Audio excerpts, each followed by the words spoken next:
So just a quick, this is in lab, you're going to be doing pulse echo testing.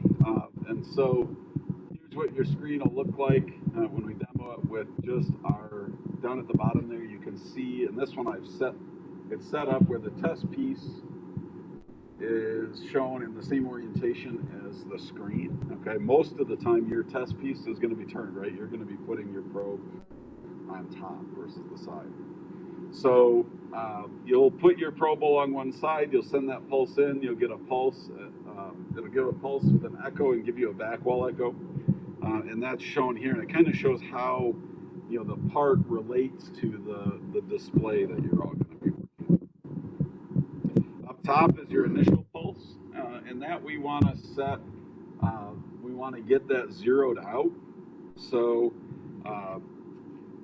we need to adjust, we're going to adjust our what's called our, we're going to adjust or calibrate the sound velocity as well as what's called our offset or our 0 point in order to get our ranging correct, and in order to have that initial pulse be at the front wall, a back wall pulse be at the correct distance back wall, and then any other indications we want, if we want, we want to be able to measure depths and that kind of thing. We got to get those kind of in the right spot. So you'll calibrate that by setting the range as well as the zero offset in the frequency or in the sound velocity. Another thing to keep in mind is we have a gain on our device, so how carefully it's able to listen, so to speak. And so the higher the gain, the higher those pulses are going to be. So the height, the amplitude is how strong of a return signal are we getting, okay? And so we don't want our indications, our pulses, to go off the top of the screen. So if our pulses are going off the top of the screen, we need to do what to our gain? What do you think we got to do? Turn it down, okay? If we have it too low though, what's the risk of that? What would something too low be? You could potentially miss flaws, right? So it's a balancing act. If we want to have our gain high enough that it one stays on the screen, what's the other thing? If the gain's too high, what else might it do? What if you got a radio turned up real loud? What about everything else going on around you? Yeah. It can distort the signal, or it can hide relevant. Like it can make it so you can't see smaller or harder to find, or near surface. As you turn the gain up, if we were to turn the gain up here,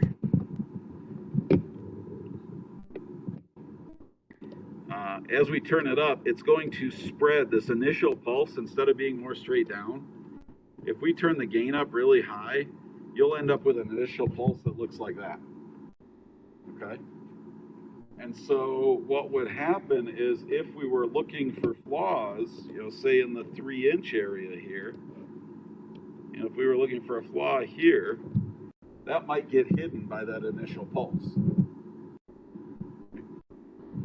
So we'll make those adjustments. We'll adjust the gain in order to do that. The other thing we can often adjust is the frequency. The frequency we have to adjust to match the probe that we've selected. There's the back wall echo. And then down here we can set our range. So we want our range, you can see here they've set it to 10 inches. Okay? Anything relevant is going to be between 0 and 8 inches in this case. Okay? If this was set to like 20 inches, right, overall, everything we were interested in would just be in that first third of the screen, right? And so we wouldn't have resolution. So you want to be zoomed in enough, you want your range to be just a hair bigger than the thickness of the part that you're testing. Once we move it over a flat area, you'll get an indication that looks like this. And so now you can see where that flaw lines up, that defect lines up with that pulse that's been formed now at roughly the 5-inch mark. Okay, we'll still get a back wall echo. In this case too, we've got a fairly wide transducer, so some of the sound can go either side. If we had a really big flaw, going to show you that part. If we had a really big flaw, like if our flaw extended almost to the either edge, there's a possibility we could lose our back wall echo altogether, because basically all the sound would be bouncing off the flaw.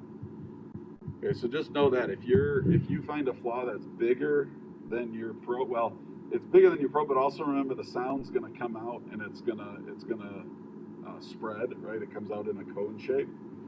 So the thicker the part, the wider that cone shape gets. But if you have a flaw that's bigger than the cone of sound, it could potentially block any back wall echo as well. Another way to look at it, some of your newer testers look something like this. So there's one showing a back wall. On the left, how the part and the transducer are set up. No flaw, and then a flaw indication. Now, we can still see the back wall, but our back wall has gotten a lot smaller, okay? Because it's amplitude. It's the amount of sound that's being bounced back, right? Now, most of the sound in this case is bouncing off this flaw rather than making it coming all the way from the back. So our back wall echo's gotten smaller. We've got a very strong flaw indication there, and so it'll look something like that. If we perform through testing, we get something like this. And so in this case, it's no longer called that pulse in this one where it shows it at 9 inches. Our pulse is no longer called a back wall echo, but it's rather the received signal.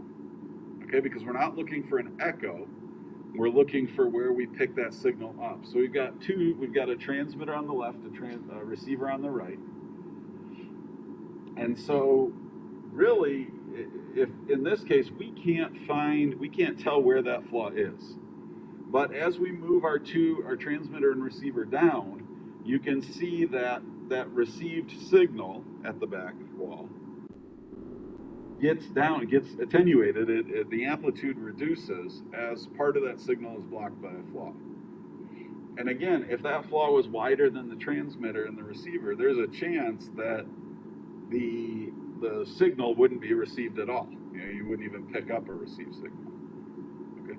But what this doesn't allow us to do, the downside to this is that we don't know, we don't really have any way of knowing is the flaw where it's shown there, or if this flaw had occurred here, it would look the same, right? Or if this flaw had occurred over here, it would look the same. So we can't tell how far that flaw is. We just know that there's a flaw there somewhere. Okay. Versus with here, we can get some idea of how deep the flaw was.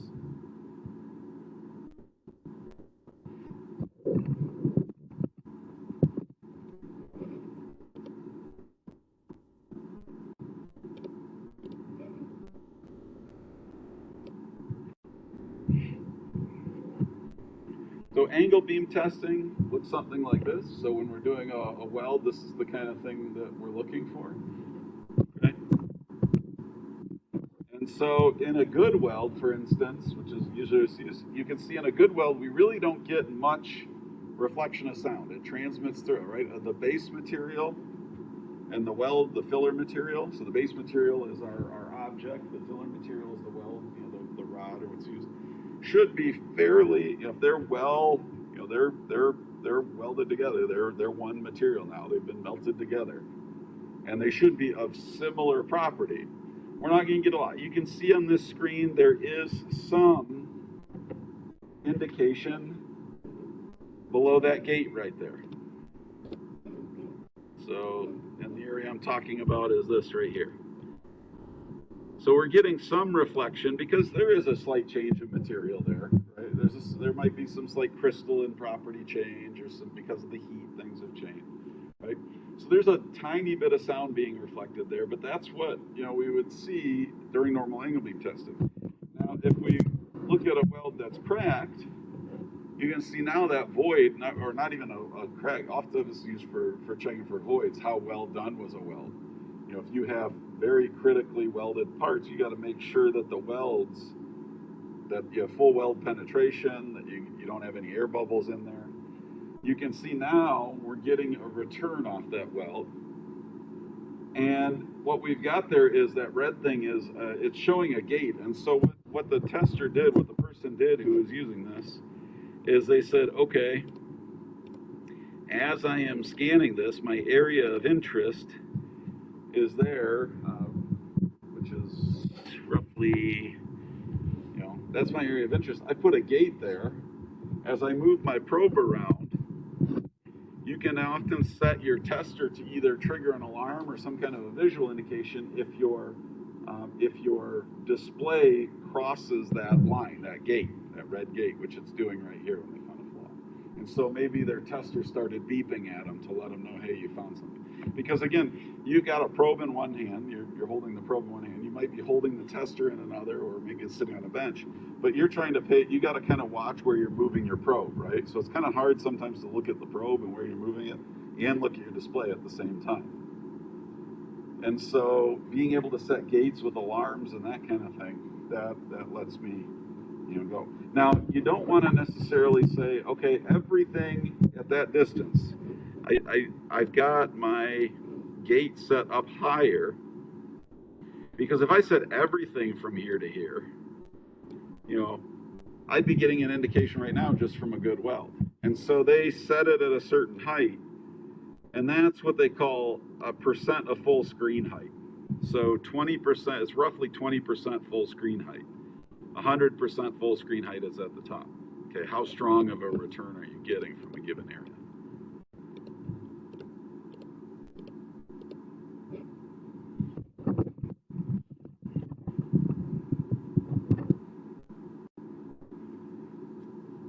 In some cases, you'll get irregular indications. Okay, and so that's what's kind of shown here. Here's a flaw echo. Here's our normal back wall. And then you get this jagged flaw echo that's kind of all different heights. What do you think might create something like this? What might create an irregular back wall? What scenario would you be looking for an echo that's kind of got a bunch of little peaks rather than one big peak? Yeah. Corrosion. Okay. So cracks tend to be one big peak. Corrosion tends to be kind of a bunch of little peaks, right? Because corrosion by its nature is all these different heights. Okay.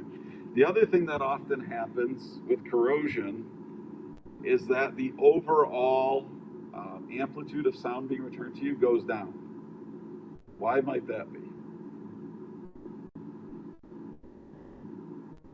Why would the total sound being returned to you be reduced if you're looking at corrosion?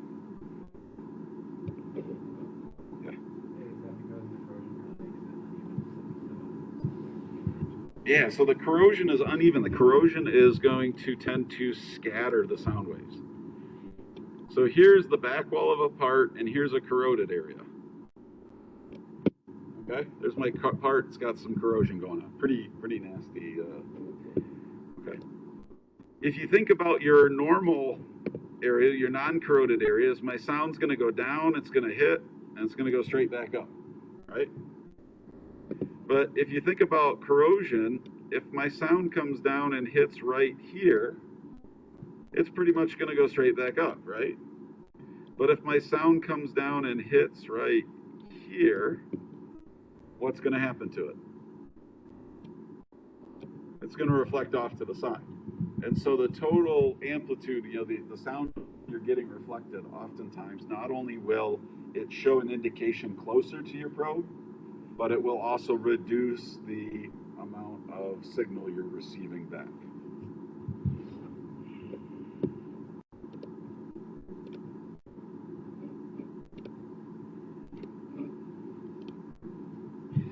I talked about this earlier, if your gain's set too high, or reasons that you can't do surface. Here's an example of if you had a small surface defect near the probe, near surface defect indication.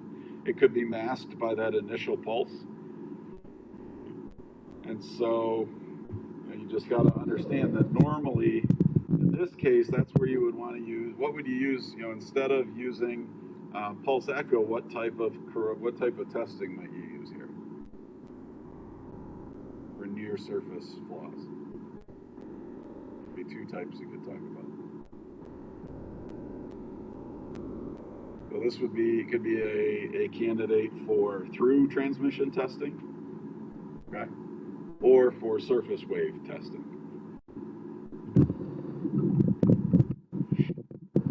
Another form, kind of a form you'll often see, and this is often used for automated stuff, is what's called immersion testing. And so for complex parts, rather than having to set our probe directly on, we can actually put the part and the probe in a liquid, such as water or oil. The sound travels, the probe, here's an example of what it looks like. So here the sound comes out of our part, or out of our probe. It travels through the water. So you get an initial pulse, you get a front wall echo where that sound hits the part we're testing. The sound travels through the part, bounces off the back wall, and returns. So our area of interest, the area we're going to be looking in this case, would be between, from the front wall echo over to the back wall echo. And so it's good for production work. What's really cool, and there's some videos you can watch, is even new forms of immersion testing or form of immersion testing. Instead of a bath of water, is they actually mount an ultrasound probe at the top of a jet of water. And they're shooting a moving jet of water at a part and using that to send a sound wave to the part and back. It's pretty cool. Even though there's all that, there's obviously going to be a lot of noise from the water just hitting the part, but they're able to send an ultrasound pulse through that and do it. It's pretty cool. There's a video at the end of the slide. So there's kind of another way you can move for this probe around, immersion probe. That's what it looks like. So there's a bunch of video links at the end. That 3D immersion tanks, one of these, I think it's the automated large-scale ultrasound test, is the one where they use the water jet in order to do it. So kind of just some cool stuff to look at. We'll look at them next week on Thursday.